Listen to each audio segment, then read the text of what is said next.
Club's International Women's Day event. So very thank you for you all coming today. This is the second event of this sort that we've had. The first was last year, and I know that Kate, you were here last year. She's also on this little banner over there. So last year we had Jeanne Socrates dial in from her boat in New Zealand, which was fantastic. We had 100 in the room. Now, today, this room actually has a capacity of 200.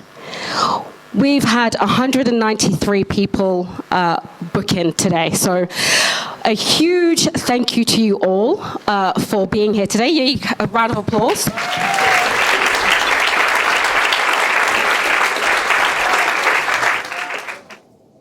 I am Melissa Warren, for some of you that don't actually know. So I am a general committee member for the Ocean Racing Club.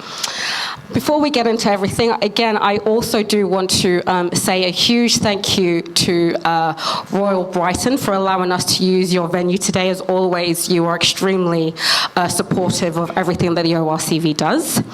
A huge shout out to the 2 stars of the event, Annette and Sophie, the crew of Fika, who will be doing the Melbourne to Osaka today. So you can do a bit of a round of applause.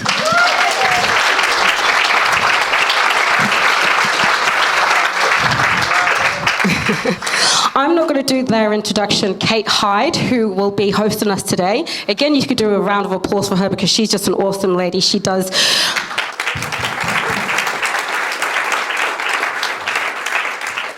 So when we were thinking about today's event, I was thinking, who could be our host?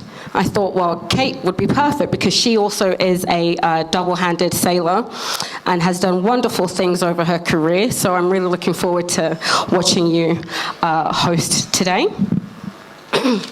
So like I had mentioned, we have 193 people booked in, and 60 of you are non-members. And because 60 of you are non-members, you've actually done a great, wonderful thing for us. You've helped us raise $1,600 for this evening. So again, a huge thank you, although we do want you as members, but we are not selling right now. But a huge thank you. So that $1,600 will be going towards supporting women in getting women into sailing. Okay, so we do have a number of programs that the ORCV runs, that Kiss Alive runs as well, which we'll get into. But that money will be used to subsidize some of that program. So again, a huge thank you all for being here and helping us fund that. So International Women's Day. So every year there is a different theme for International Women's Day. This year's theme is Accelerate Action.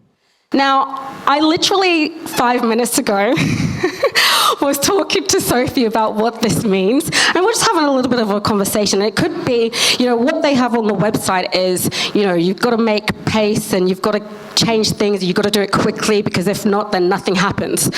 Now, I agree, but I'm a firm believer that if you're going to do something, do it right, do it correctly the first time.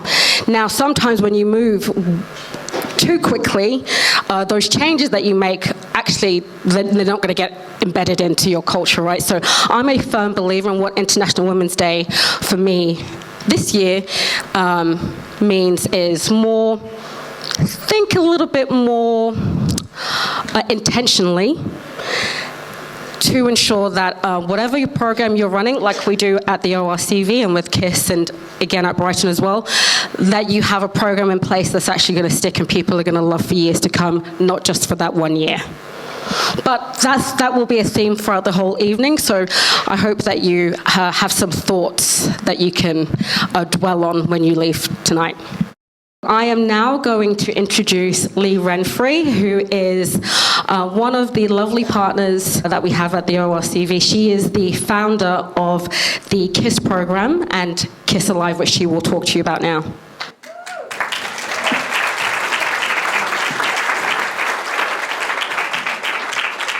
Thank you. Thank you everyone for coming, and thank you Brighton for hosting us this evening.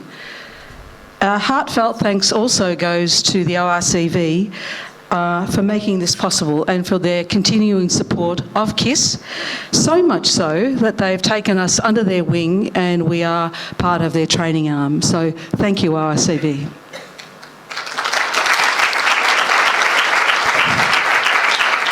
When KISS was born 3 years ago, we could never have imagined 105 women graduating the program.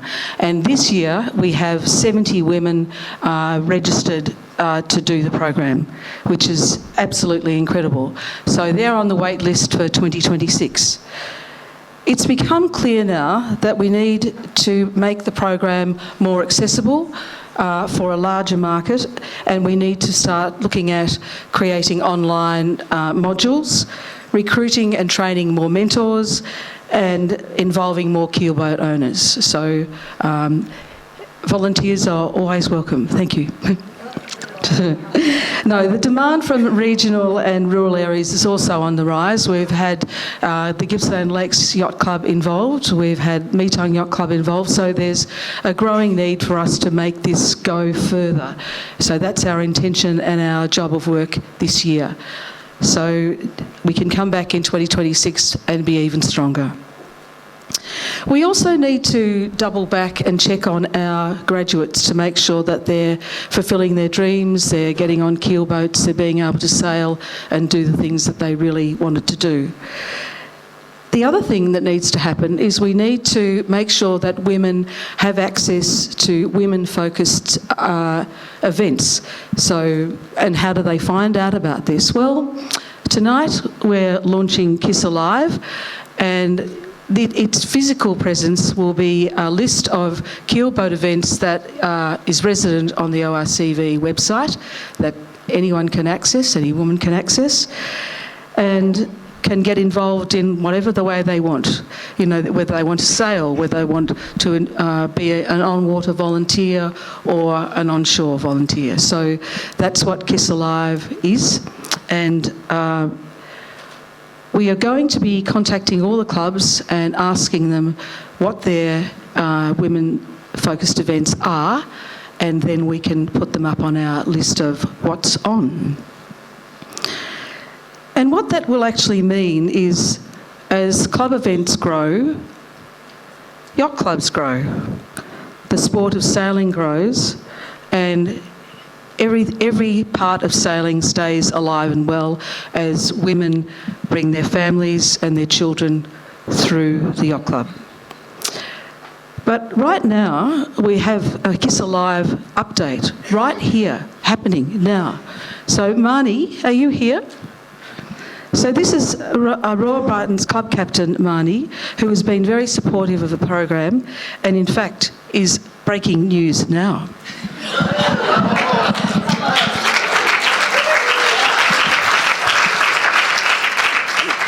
Now, I'm not sure that I deserved any applause because it's really been Lee and Rosie and ORCV, but we are at RBYC, we're absolutely honoured to be part of this collaboration that KISS has established with ORCV, and thrilled that you can come and sit in our room and listen to the speakers that I'm in awe of.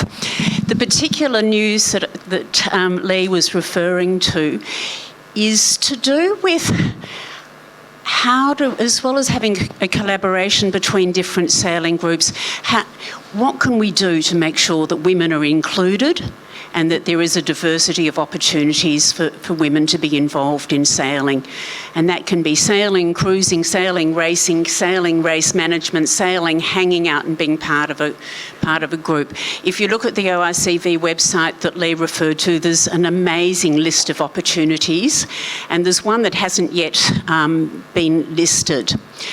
So many of you will know about Port Phillip Women's Championship Series, a group of 5 races run by the 5 large yacht clubs at the northern end of the bay that's, I'm going to guess and say, been going probably for about 20 years. And Royal Brighton Yacht Club has a signature event called Bliss, Brighton Ladies Skipper Series, and that's being held on Sunday the 4th of May.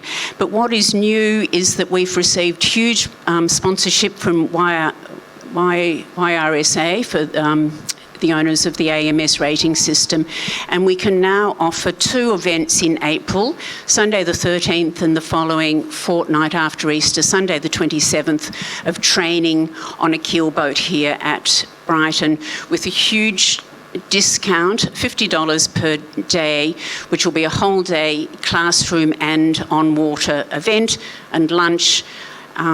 Somewhere there are some little pieces of paper floating around with a QR code. If that doesn't cross onto your seat, then please look at the, Kath Hurley has got a handful. The RBYC website also has the ability to register. The one other thing that I do want to mention is that we've had a lot of interest so far in those 2 Sundays, and we will probably go ahead with 3 extra Sundays in May. We don't actually have sponsorship for that, and it'll be a cost of $190. But I just wonder if we could do just a quick display of hands, if anybody who might be interested in something like that, if the other 2 are booked out a few. That's okay. If digest that, I will now stop talking and thank you for being here at RBYC. Thank you, Lee, and thank you, Marnie. Since we're talking about courses, we may as well talk about the Beyond the Bay while we're here. So the Beyond the Bay is a fantastic course that the ORCV runs. It runs from May to November, December, and we run a number of sessions that include navigation, that includes reading the weather, if you are a boat owner, you will have a mentor on board with you, actually taking you through and guiding you through how to set your boat up, guiding you through how to navigate out through the heads as well. So, if you're a boat owner, this is fantastic for you, especially if you are a little bit nervous around, going out through the heads and maybe going a little bit further afield. If you are a crew member, this is perfect for you. Each boat obviously needs crew. So we do have, I think it's about 7 boats so far that need crew members. So again, if you are a crew member, you want to maybe go cruising around the Med, around the Pacific, something like that, I have no idea. Or maybe you just want to start racing, then again, this is a fantastic course for you, and you can scan this QR code as well. We are going to get into the evening, but before we do that, we are going to play you a very quick video. Now, I'm sure you would have seen circulating on social media the fantastic video that Sophie put together during the Sydney to Hobart. So if you haven't seen it, this will just be a little bit of a snippet for you, and we will play this now.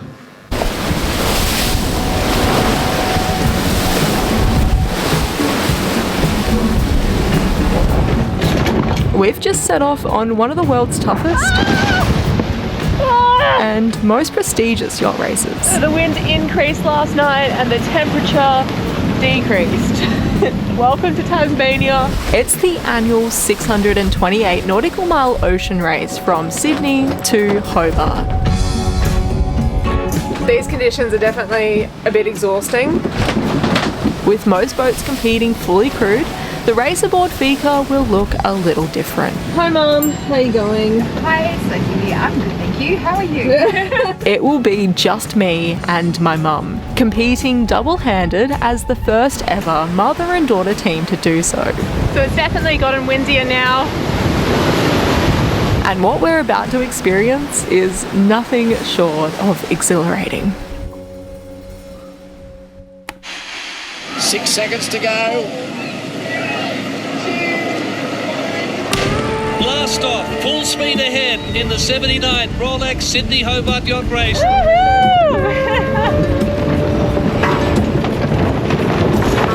So we've just crossed the start line. Didn't have an amazing start. That's okay, it's just the beginning. So we're literally just tacking our way up the harbour. We've got really strong northerlies. It's tacking every few minutes. We're slowly getting there. We're out through the heads, just having a few seconds breather, and we probably need to start thinking about poling out the heady. You might notice that Fika is not up there in the light racing yacht category. Fika is a Swedish-built yacht called a Naiad. She's 15 metres long and weighs 19 tonnes. She's a beautiful ocean-going vessel, incredibly comfortable and proves to handle heavy conditions incredibly well, which is exactly what we'll need for this journey. Yeah, it's pretty wild and windy out here tonight. We definitely have a good 30 knots, 30 plus knots behind us.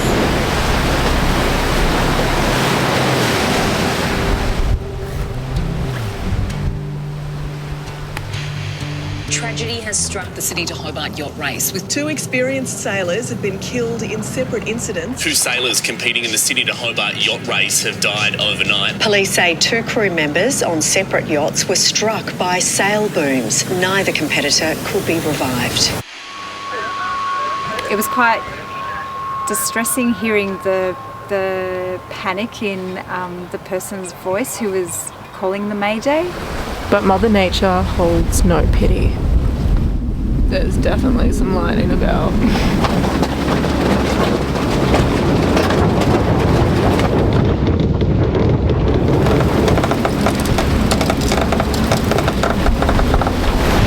That change has come through.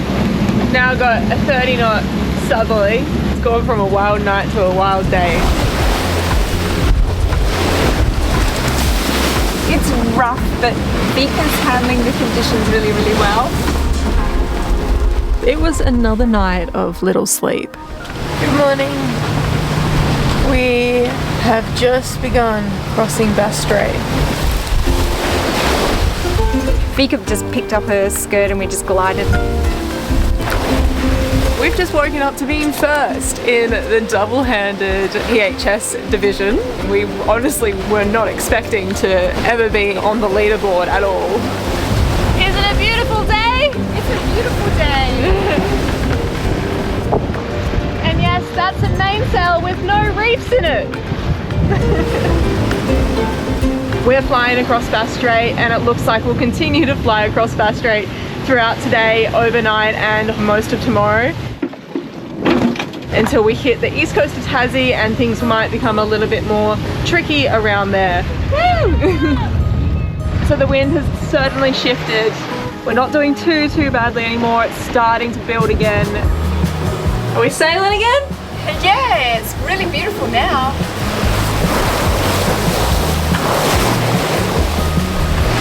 Reaching the mountainous coast of Tasmania is a welcome sight. My eyeballs are struggling to open, but it's so beautiful. And we're soon to get a really thorough view of the coast, with light wind holes lurking just ahead of us.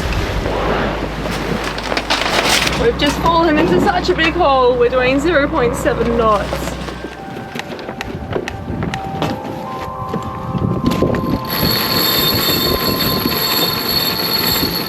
There we go. What a way to drag out the finishing of this race. This is so insane. I can't believe that we just come to a screeching halt. In the end, these last 40 nautical miles took us over 15 hours. Welcome in!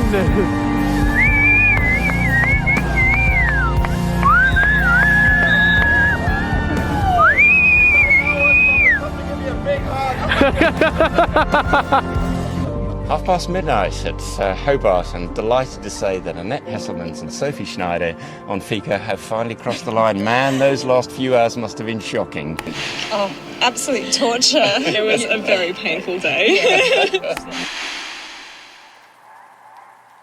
The winners under double-handed PHS, and it's another family affair.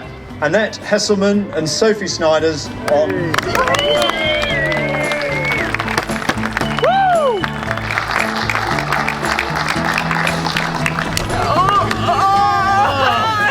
How do you feel about winning, Mum? I feel really excited. Yeah, and really proud. I'm just amazed to be gobsmacked that we've won. Yeah. I don't think we were expecting to come away with a win.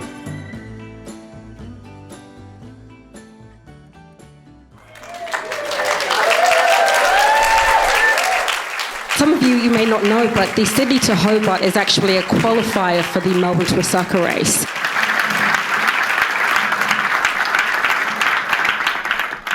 So a little bit of a claim to fame just before we move on, and I actually get our guests up. But that boat that was crossing, I was on that boat, which was pretty cool. So we were like waving out to them as they were crossing. It's very uncommon. It's not that often that you see someone when you're out there. So it was lovely to see you. I'm going to hand over to the lovely Kate Hyde, who will host the rest of the evening for you. So thank you very much. Thank you, Mel. So I'm super excited to be able to get this opportunity to interview these lovely women, just because my journey, like I've seen so many familiar, like relatable things that I've gone through with my journey as well, and with just starting to get into the two-handed stuff, and with my love of getting women on the water in things like AWKR, NT Women's Regatta and South Australian Women's Regatta, it's just a real big passion of mine, so thank you very much. So can I get Annette to come up? And then I'll invite Sophie. So I'll invite Sophie in a sec. So Annette did the previous Melbourne to Osaka with her husband Gerry, and on the way back they had Sophie and another person on board to do that, so that was lovely. Annette's come from nursing, and her journey has led her to founding Paper Sailors Rock, which I told her I wouldn't say Paper Scissors Rock. So that's an amazing thing. Your love of getting women on the water, quite similar to mine in that, like the all-female crew that you did from Melbourne to Hobart in 2018. And so seeing that wonderful inclusion is just really exciting to be able to see and experience. So can I get Sophie to come on up? So Sophie's been two-handed anti-clockwise around Australia with Slim, and they've got an amazing YouTube channel and have been doing really good blogging, as you could have seen from the video. They're in Tasmania at the moment doing some uni stuff and doing their blogging stuff, so very nice. So give them a round of applause.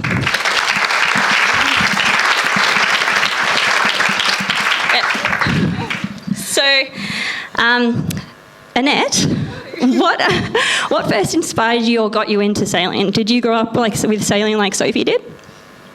All right. Thank you. Hi, everyone. I must say I'm absolutely honoured and blown away by how many people are in this room. And it was much easier when I had my back to you all. And I got a little shock when I sat this way. So I got into sailing. My father, Adrian, who is a Dutchman, he had a 32-foot motorboat, a Pompey, if anyone knows the Pompey boats. And so I've been on the water all of my life. Shall I keep going? Yeah. Up to you.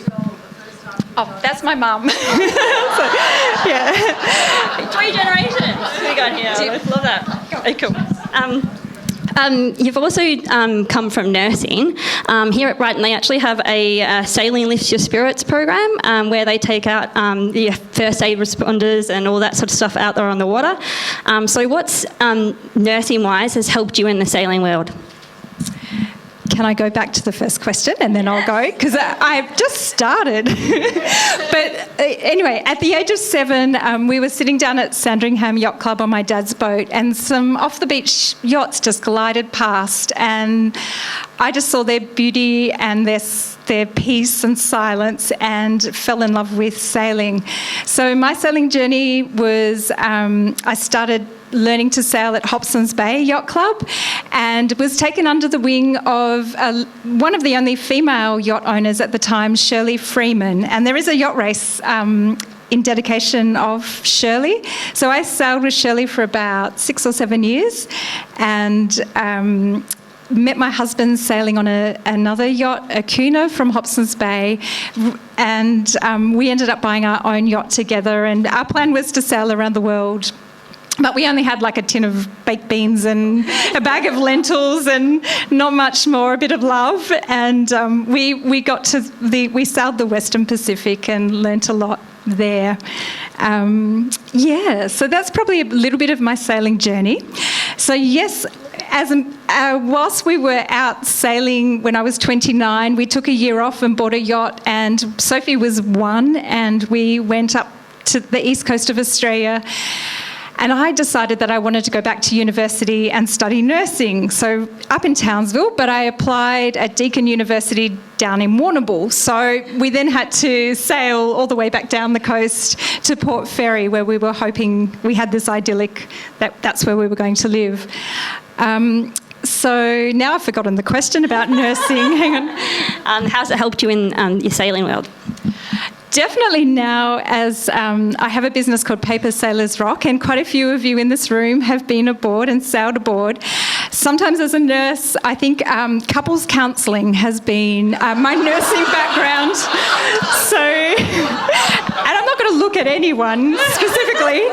So that's definitely a bonus to have that sort of background in nursing. The other part is that I suppose as a nurse, like you see, I suppose you have the privilege of seeing some incredible things and doing incredible things, and I think that's brought to me quite a calmness. I can probably see Gerry just shaking his head, but usually I'm fairly calm and pragmatic, so I suppose that's come across to to sailing, sorry. The other thing is I've done some volunteer work with a yacht in some of the remote islands of Vanuatu, and that's just been incredible to combine the sailing and the nursing and going to remote communities in the islands. And on the way back from Japan, we stopped in Micronesia, and I suddenly lent a hand on one of those islands, Alato Island in Micronesia too. Amazing just to see the journeys that we take as sailors, because everybody's journey is like so different from the others, but like it's just amazing to see that side of things. So Paper Sailors Rock, you can they've got some really amazing courses that you can do, RYA diesel engine stuff, some women's training. It's just an amazing. I was on there looking at their website, and it's just really, really cool to see what you manage to do and the inclusiveness that you have in that. Now, Sophie, now you grew up in sailing as well, obviously. So we've got 3 generations here, which is amazing to see. For me, there was a certain point in my life where I was fighting my brother over like who would get to go sailing and who wouldn't get to go sailing, and then there was a part of my life where we were fighting over who got to, and like it was a really big part of that. Is there a point in your sort of sailing journey where you looked around and you said, wow, I'm really loving this, I'm doing this for me? Yeah, I suppose, well, being almost born on a boat, you have no choice in the situation.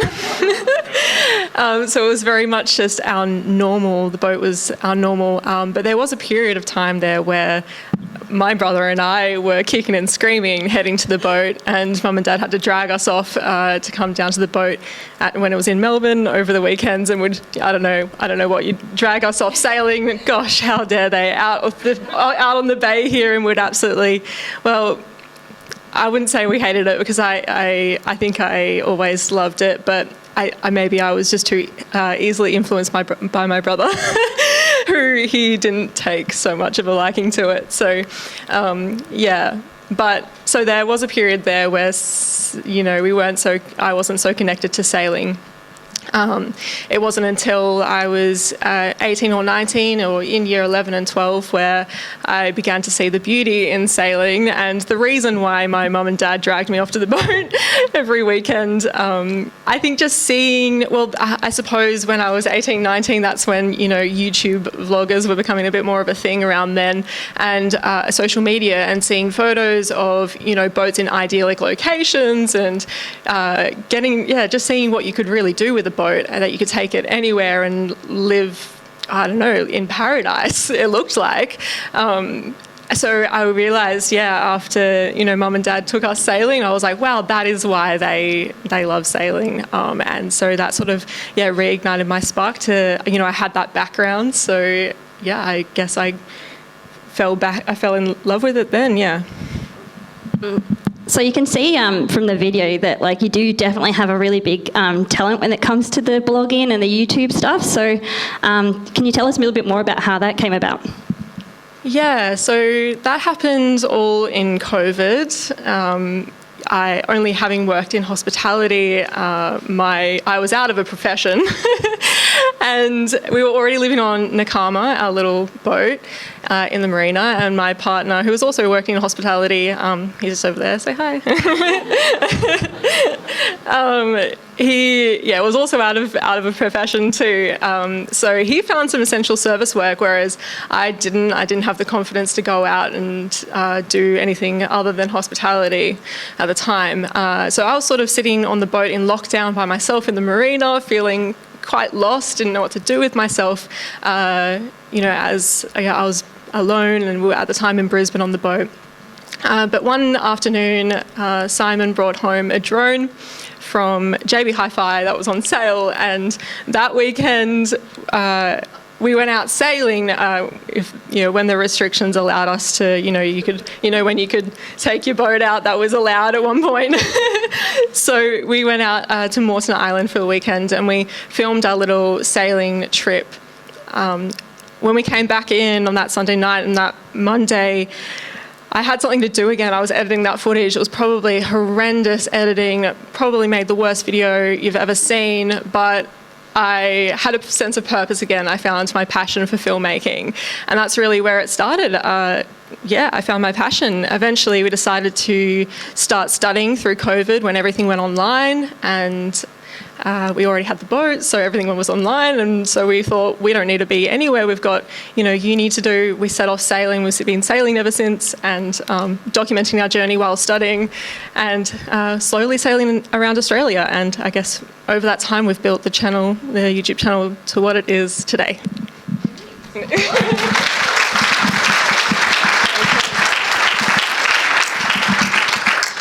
So we're going to move on now. So congratulations again on your second double-handed PHS for the Royal X Sydney to Hobart. Really, really amazing. Really good.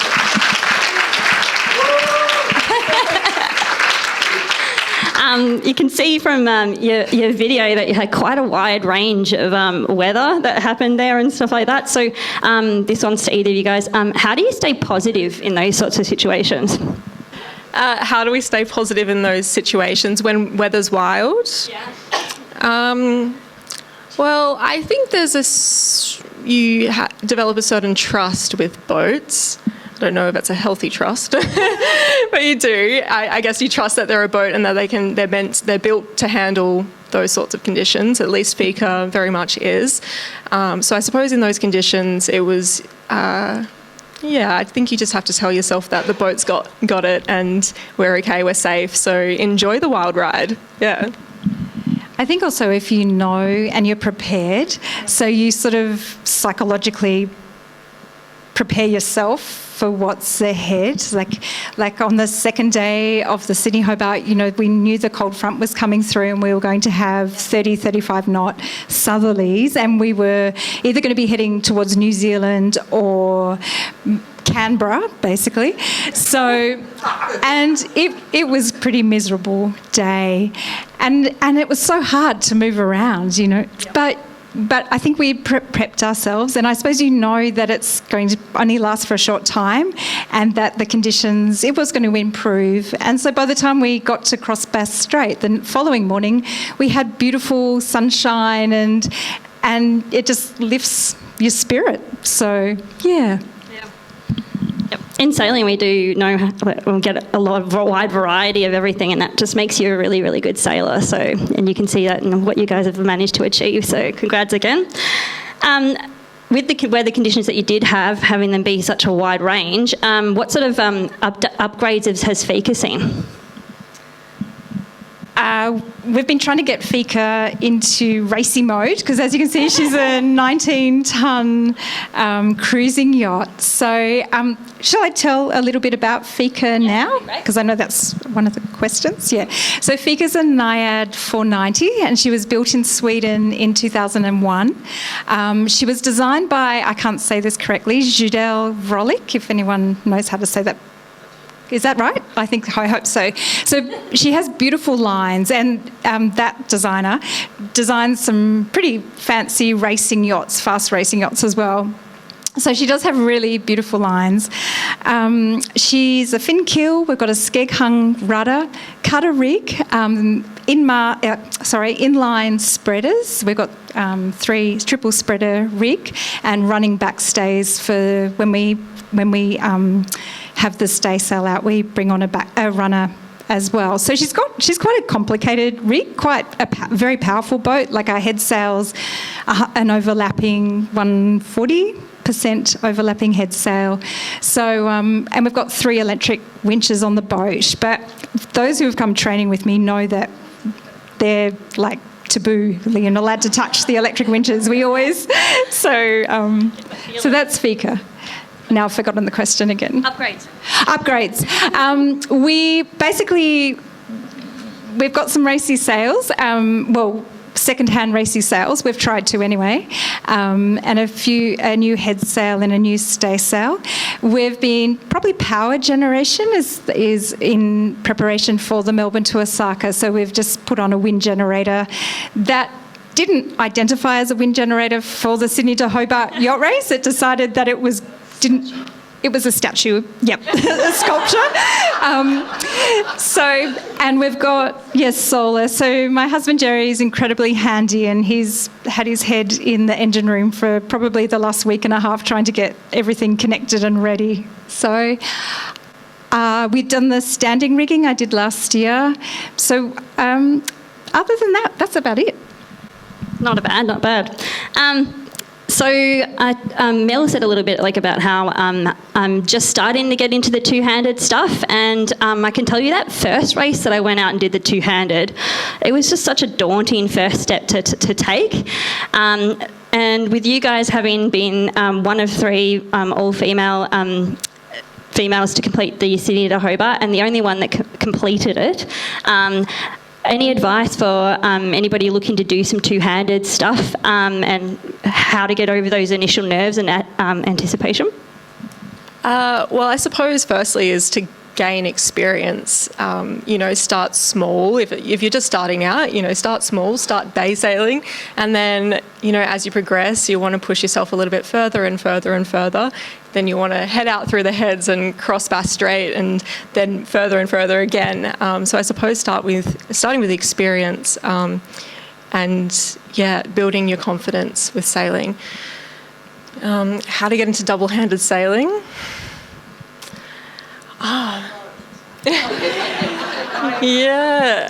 Well, I suppose double-handed sailing for us comes pretty naturally, having sailed, both of us with our partners double-handed. So I suppose that is very natural. Having come from a cruising background where you're just with your partner, double-hand is a very natural thing.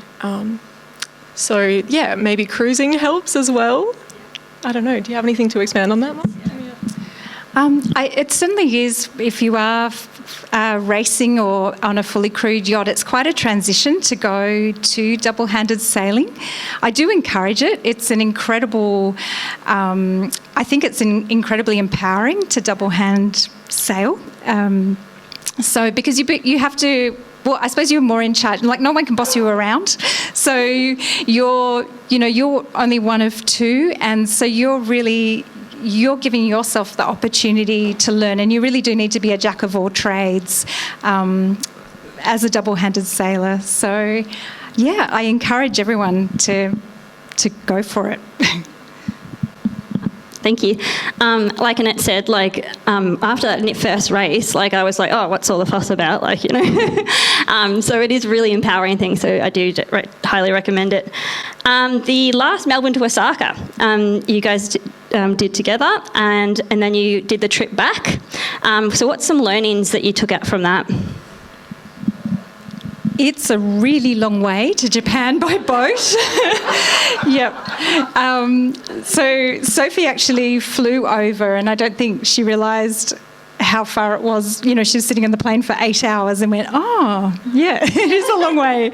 But some of the other learnings, I wrote these down, and of course I've drawn a mental blank. I think just with that experience, like I suppose that offshore sailing, like just growing, as Sophie was saying, the more you sail, you know, the more you learn. And I'm a great believer that, well, you never stop learning with sailing. Like I think it takes a very arrogant sailor who believes they know it all. So the offshore sailing, like the weather and the currents and sail tactics and just trying to nurture the boat and, you know, how hard to push the boat in that, like it's an endurance event. So that was a really big one for me. So, and just learning about the ocean currents and the weather and all of the weather systems that we went through. So learning more and more, trying to read the clouds and, yeah, doing all that stuff. What else? Yeah, I think very much so about pushing the boat, just knowing how far, because you really don't want to break anything.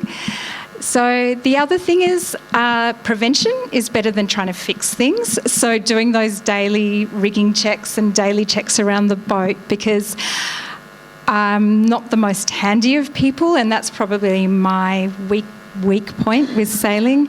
So I'd rather just prevent something breaking or chafing through. So that was a huge learning as well. And the cruising lifestyle, it's incredible cruising grounds, the North Pacific. You know, most people cruise through the South Pacific, but the Northern Pacific is virtually, there's not many cruising yachts up there. So the experience when you do stop at the islands is so incredibly genuine. And the local Indigenous people are so incredibly generous of their time and their spirit. So that was incredibly rewarding as well. So the trip back is just as good as the race to Japan. And I will just say, sorry, for me, the Melbourne to Osaka has just been an incredibly life-changing event doing the 2018, and I did that with my husband Gerry, who's just over there. It was incredibly life-changing. So thank you. Sounded like an amazing journey. And Sophie, you did the trip back as well, and coming on, and this was probably your it would have been your longest one, but like having sort of been in that situation, anything that you sort of want to add to that? I think going in with patience, having a lot of patience for, you know, you'll be sitting, at some point we'll be sitting there for days. So to have some patience and just slow down and take a deep breath, it's okay, you'll get moving eventually. Yeah, stay calm. I suppose another huge thing, it is so bloody hot. So hot up there. So another thing is this time round, it's, trying to organise shade and sun protection is like high on my priority list, because that was a huge thing that, I don't know, Mum says she can't really remember the heat, but that's a huge thing that I knew I personally struggled with on the way back. So I'm going to be very well prepared this time round. This brings me nicely into the next question. We've talked about, a little bit about your preparation you've done. Any training or other prep things that you've had to do for this upcoming Melbourne to Osaka? Do you want to do the physical and I'll do the mental? Physical preparation is that Mum and I are bulking. We figure that we're going to be, or hopefully, we're assuming that we're going to be working hard and lose it, but you never know. We might actually. We hope so. So we're bulking. Just eating lots and lots of food. Yeah.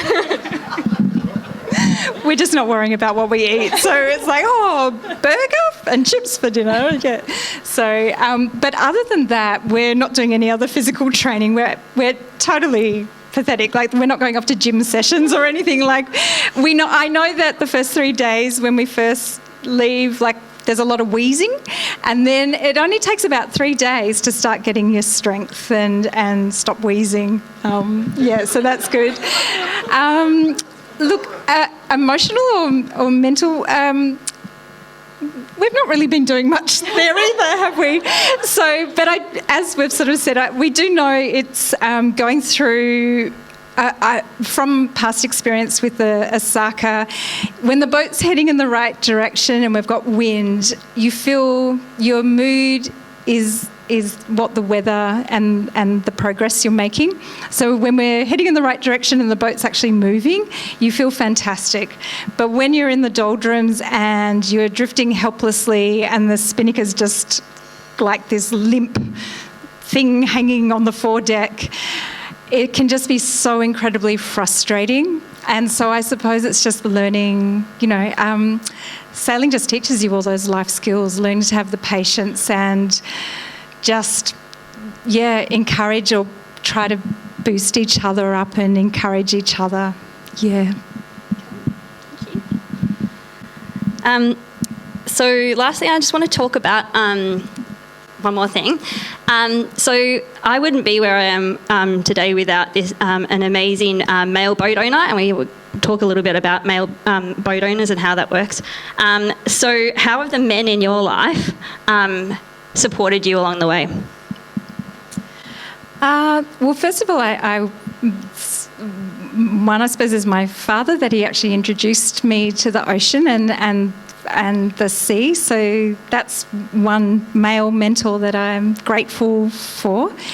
My husband, Gerry, he sacrifices so much for all of my harebrained schemes and ideas and enables me, supports me, and is such an enabler of the things that I do. So when I started my business, Paper Sailors Rock, it's, I suppose, as it evolved, initially Gerry would come with me for the coastal passages and things, and then he stepped back. So he made that decision to step back and sort of pushed me out, and that then, from doing that, I then gained the confidence that I was actually capable of and it's my business, and confident enough to then do it. And now, Gerry doesn't want to come.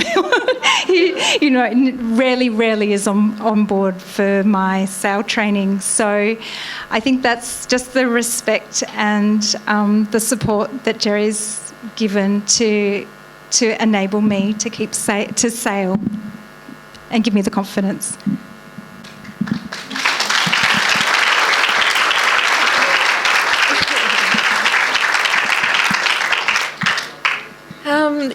I suppose, as Mum says, enables. I suppose, I think for both Simon and Dad, just give us the space to do all these crazy things and encourage us, and are happy to just take the back seat, happy to take a step back and, I suppose, let us shine.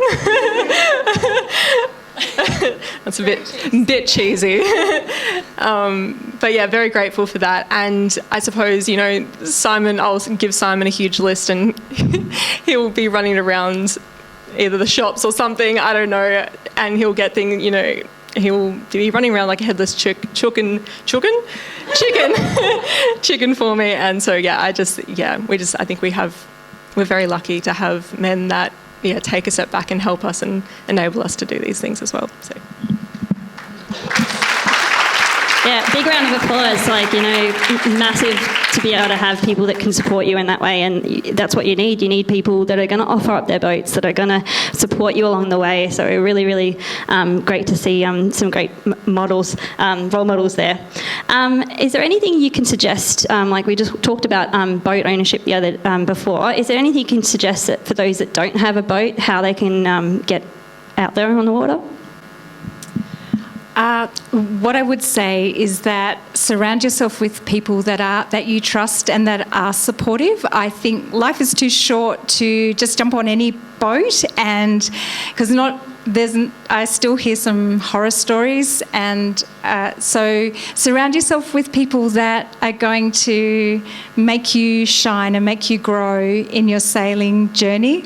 So that's one thing, and don't give time. If you try a boat and it just doesn't feel right, or there's a lot of yelling. Like, there just should not be yelling on boats. There's no need for people to yell on boats. So, and it doesn't feel right, then don't continue. Just go forth and find somewhere and another boat that feels right for you.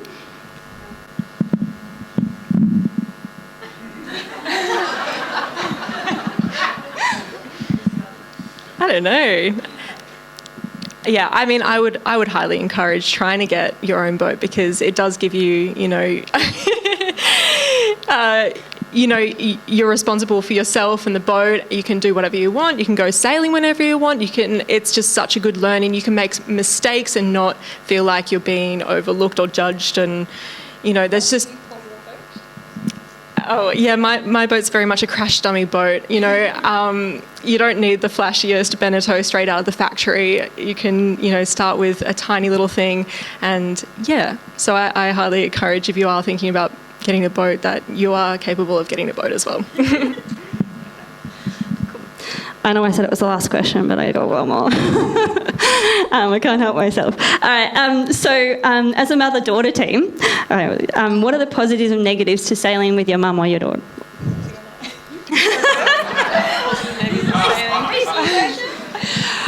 Well, I couldn't ask for a better co-skipper.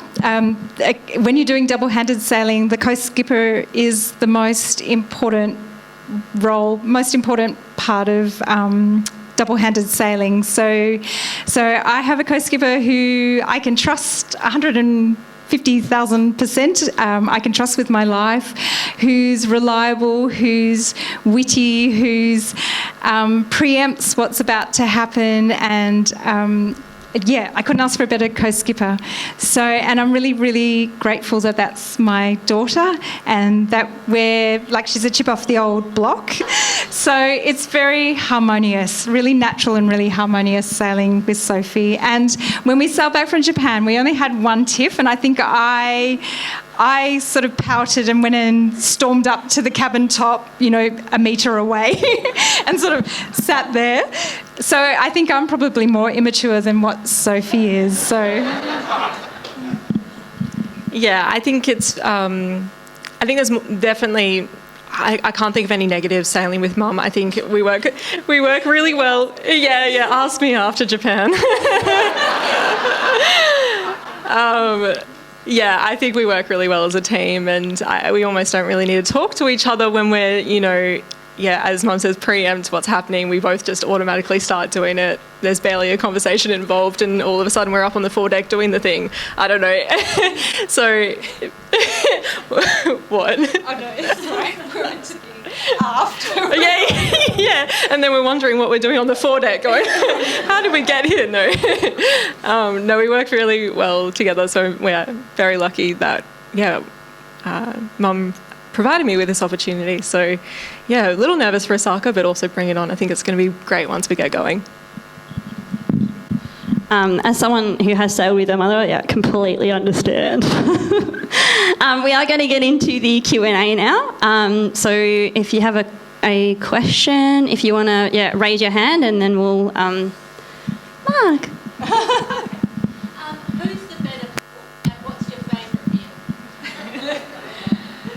I would say without doubt Sophie's an amazing cook, and she whipped up an incredible potato salad while we were sailing to Hobart. So with dill and things. We both really love cooking, and we sometimes find that it's a good excuse to just get out of the elements and get below where you're not getting wind blown, and good food is it nourishes and supports you. Like you need to eat good food. Like, we're not into freeze-dried stuff. So definitely Sophie, I think. Thanks, Mum. I think that answered the question. Okay.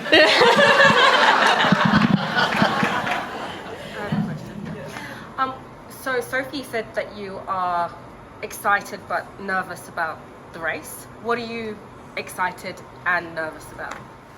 I think before any big sail, you definitely feel nervous. I guess at the moment I'm trying to wrap my head around how long we're going to be out on the water for. This is the longest that I will have sailed non-stop. So at the moment I'm trying to process how long we're really going to be out on the water for. So a little bit nervous for that. But I always know that I've experienced being nervous a lot of times before setting off on big trips or setting sail. And I know that as soon as you're out there, those nerves dissipate and you just do what you love doing, which is sailing. So I always remind myself that, I felt nervous before a sail, and I know that once we get out there, those nerves will dissipate and you fall into a beautiful rhythm and you do what you love. So there's always a feeling of apprehension before a sail, especially like this one. But I know once we get out there, I'm excited for once we get out there. Always excited for once we get out there, because you know that you settle into a rhythm. Yeah.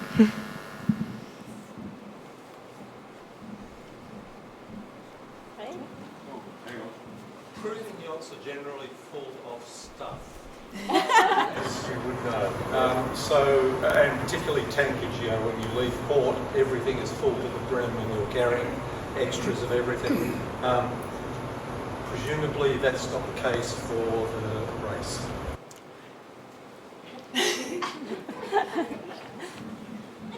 I don't think we're saving too much on the weight. Fika's already 19 tonnes, so, not having, one take full to save on weight's not going to make a scrap of difference. So, I think especially with a long distance race like this, Fika has to be prepared with, solar wind generators like a cruising yacht, because we're going to be off-grid for so long. It's not around the sticks race. So in a sense, we are almost going off cruising, just not stopping anywhere. Fika's not a racing yacht, so yeah. Did we answer your question? Yep. Okay. So there's one over the back.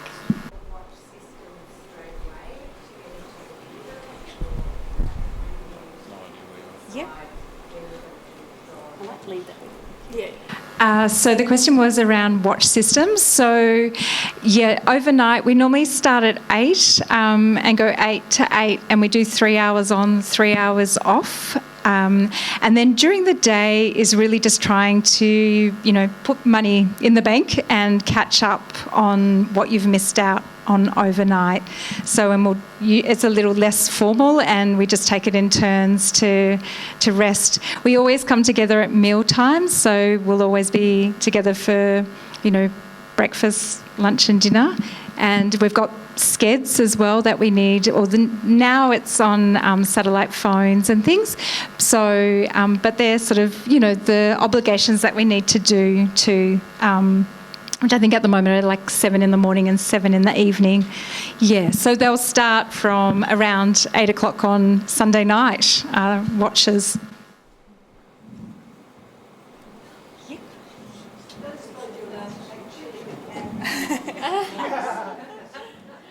Yeah, well, I'm sure we might be able to take her out of the country, but trying to get the cat back into the country is another story. Chili, our cat won't be coming to Osaka. I think she's probably grateful for that as well. Yeah. We had thought of a chook because there was an egg shortage, and we're thinking, we both love eggs. So it was like, maybe we need to take a chook with us. But anyway, I think I've sourced eggs, so we'll be fine.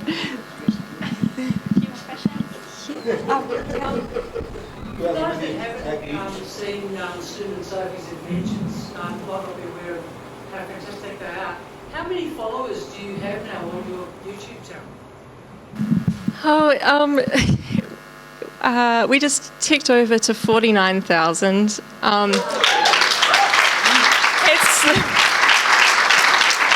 It still feels like a very small amount. It's funny, when we first started, I think we got to 50 subscribers and we thought that was such a huge achievement. And then you aim for 100 subscribers and you get to that and you're like, and then you aim for the next thing. So I think I always have to remind myself that when I was, when we're sitting on 100 subscribers, that I would have killed to be in the position that I am in today with 49,000. But it's so funny because at the moment, you're chasing the next number, and you're always chasing the next number. So, yeah, I suppose I almost feel a bit embarrassed saying that number. But yeah, no, I'm very grateful to be where we are today and, yeah, hit another milestone. So, yeah. So I think 2 more questions. This one right at the back. Yeah, I don't want to hit. Just wondering if you're planning any celebrations for any particular milestones along the way? Whether we're planning celebrations as we hit milestones along the way. Yeah. Well, we've been trying to think of ways that we can, incorporate celebrations into our journey. I suppose definitely an equator crossing celebration. Do you have any thoughts, Mum? I think, we've both crossed the equator before, but King Neptune, but we never celebrated really our equator crossing. Well, on the way to Osaka last time, Gerry and we were only a couple of miles from the equator, and we don't normally drink when we're at sea, but we opened a bottle of red wine and had a small drink, and we both got really, really tiddly just on that, half a glass. And then the wind died out, and then it took us about 12 hours to cross, so... No, one glass. So we didn't really celebrate. So definitely, we are going to celebrate King Neptune. So yeah, and while I'm here, I also want to acknowledge that there's quite a few other competitors in the room here, so I hope we didn't give away too many secrets. And so I just want to say, that we've got father-daughter teams, we've got father-son, we've got partners, and it's really lovely to see your faces in the room. So, yeah.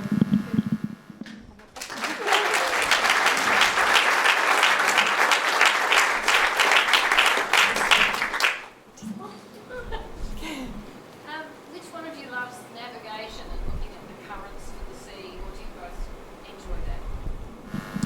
I'm going to say Sophie in the Sydney to Hobart. Sophie really shone with the navigation and the routing, and being, of course, under 30, anything electronic, whereas I'm still very old-fashioned and look at paper charts and things. So Soph, one of her strengths came out that she was fantastic at the weather and the routing, and from all of the experience that you've had sailing around Australia. We tend to share it, but yes, Sophie really shone. So I'm delegating it to Soph.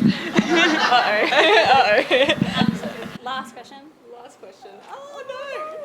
Can we have 2 questions? Okay. I'll be really quick. Does every conference have Starlink on for this trip?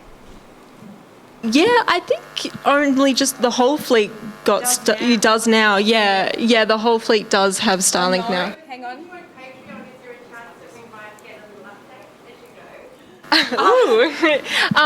Yes. So we do have Starlink aboard, and we are hoping to keep people within the loop, as do little updates here or there. So the latest scheme is to maybe do some live streams if we can make that work out on the water with our Patreon. So yeah, we welcome you over to there. And the rest of you will just have to put up with whatever I do. So yeah. There's one final.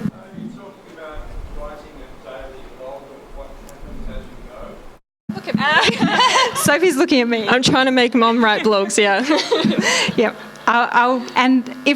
When I'm really at peace, I actually try to write poems, but not very good. Nothing I would share to the public. But yes, I will write. Yep, all right, beautiful. So you can catch Sophie and Annette for the Australian Sailing International Women's Day talk on the 18th, phoning in from their boat. So we'll see how that goes. For any more information on some of the stuff that we've covered today, you can look at these. If you do want to keep on their Fika's travels in her ocean wake, and also the Magenta Project, which is a mentor program, and some lucky people might be able to are in on that, which is a really, really good initiative that they've got. So if you are curious about that, look into that. Last question, how are you going to celebrate when you get to Osaka?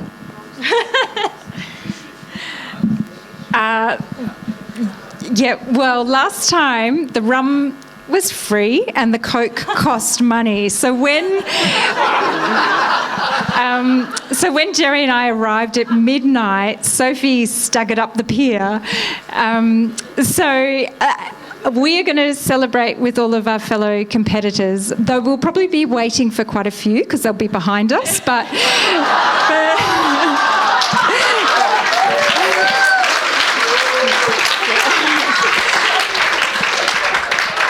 for the few that are there, what I love about the Melbourne to Osaka is the camaraderie and the lifelong friendships that we've made and hopefully will make with this. So I'm really looking forward to celebrating. And we also get weighed basically within 5 seconds of arriving to see like that. We have a competition who's the biggest loser and who's lost the most weight. So they weigh us very quickly on arrival. So that too. All right, I'm going to welcome up Mel and Lee back up to the stage. A huge thank you, Kate. Thank you so much, Annette and Sophie. Obviously, everyone's going to be following your journey. We're really looking forward to... I think you've actually got a live stream already scheduled, haven't you? Do you want to just tell everyone about that? That's with... on the 18th of March, we're going to get interviewed by... Australian Sailing. And what's the lady's name? Nikki. Oh, Sue. Sue or Nick? Oh, Nick, yeah, Nick. Yeah. Nick, the adventure girl. Yeah. So, whatever. Yeah. Anyway, so that's, we've got a live stream then. So, yeah. All right, now that is perfect. Now, before we wrap up, there's a few things that I did want to say, and Lee will come back shortly as well. But, putting on an event like this and also having great speakers, it takes a lot of effort. We do have a number of volunteers that have put a lot of time, and we even prepped, before today as well. So a huge thank you. If I can have all of the KISS ladies stand up, please, in blue shirts. So a huge thank you to you all for helping today. Your support is invaluable to us, so thank you so much. Now, as you know, the Ocean Racing Club, we are a club, we like to say that we are the Bays Club Ocean Racing Club, right? So we are your partner. We love all of the support that we have of all the Bay clubs around Victoria. There's a number of you here, which I'm so grateful to see, from all the way down from Mornington and all the way to Geelong. So a huge thank you to you all for being part of our community, because without you, we wouldn't be a club and we wouldn't be here today. So again, a huge thank you to all of our supporters and our members as well. So I'd like to give you guys a huge clap.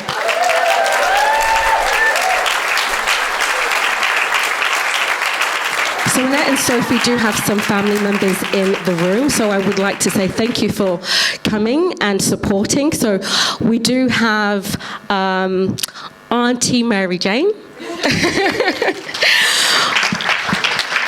We also have... Yes, of course.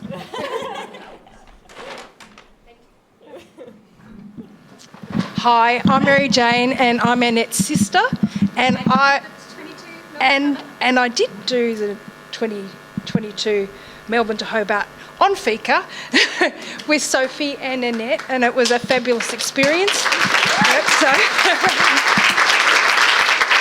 But my purpose for standing up today is to, on behalf of our family, to wish Annette and Sophie all the best for this amazing adventure, and to contribute to some of the boat's sea rations. There you go.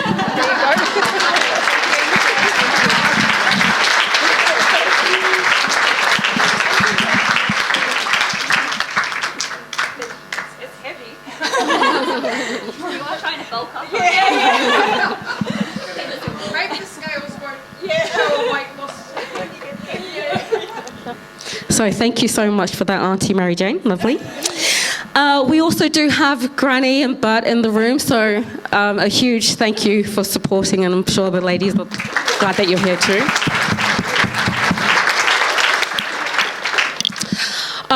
And again, just reiterating the two important men in their lives, so Simon and Gerry.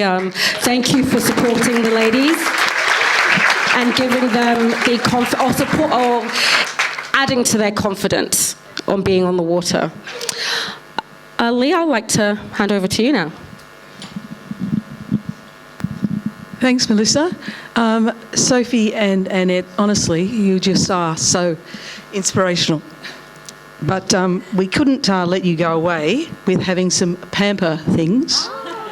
And this is from our sponsor, the lovely Mandy Jackson. So that's for Mummy. I see sunscreen in there.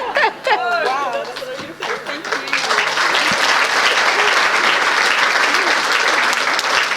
And here's a little KISS Backstay flag to take with you. We'll fly this with pride. Oh.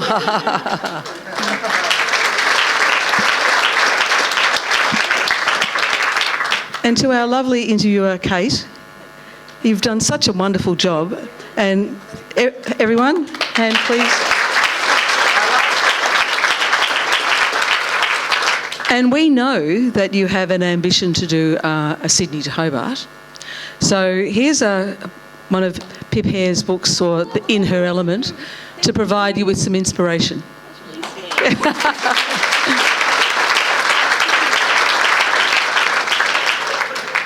So what I'd like you to do is look under your seats. You have to stand up, look under your seats, because there are prizes. So not everyone has a prize. But as you know, the Ocean Racing Club is dedicated to sea safety and sea safety. So we have put 1 or 2 presents under your seats. Not everyone has one. So once you've found your present, we would love you to tell us and come to the front and... Find out how many. Yeah. How many? There are 3. There's 3 prizes. So stand up and go, woo! So have we got... I think we've got 1 here. Woo! We should have 2 more. Oh, we've got 1 here. Brilliant. And there's 1... I actually already know that there should be 1 at the back. They are grab bags. So again, like I just said, the Ocean Racing Club and the KISS program, and we are dedicated to sea safety. So that is just a token of our appreciation for you being here. So I think that is a wrap for this year. Thank you so much for all being here. And the bar is still open for a little while. We are getting a nod. So please do stay around and have a drink. And we will be taking some photos. I think actually before we get up, can we just take a quick selfie of everyone in the room?